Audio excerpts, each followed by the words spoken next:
Hey Nick, it's Monday, March 9th.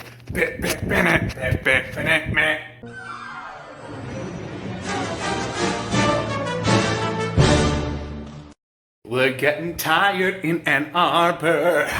Not quite tired mic levels though, so we're gonna get serious. Loved your video the other day, especially this discussion that we started about philosophy. And I do want to respond to your question about whether or not I think about these kinds of things in my daily life or as I'm going through and doing my job. And personally, I can say yes. Because philosophy is my bread and butter.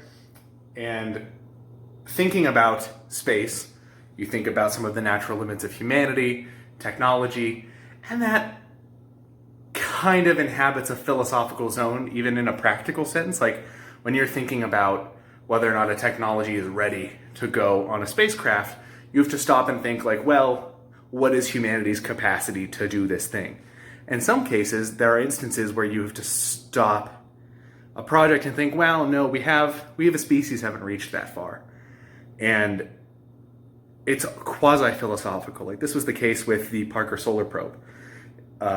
Recently, One Around the Sun is doing these sort of suicide dives, getting in really close. It's getting much closer than Mercury, the orbit of Mercury. And this was initially proposed just after the solar wind was discovered in the 1950s. But we didn't have the technology until a couple of years ago to really get it done.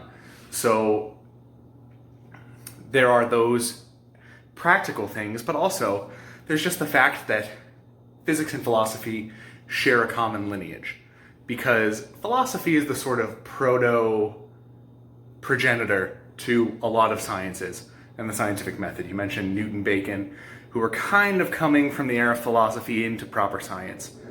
And modern science still uses a lot of the things that philosophy developed, like thought experiments, modeling, what-if scenarios, stuff like that. And that is something that is still used today in a lot of science. Like, those will be things I'm talking about that I use, like modeling, thought experiment. I was talking about general theory of relativity last time. That's born from a thought experiment that Einstein did about a dude falling off a building. Kind of gruesome, not really, don't have time to go into it. But it is some of this common heritage that makes me think about that a lot. And in particular, the stuff we do in space can kind of be, I'm not trying to humble brag here, but it is a uniting thing. This is why the space race was so impactful to American culture, because these things are kind of awe-stricken, and it pushes the boundaries of what humans can do, which is a natural philosophical question.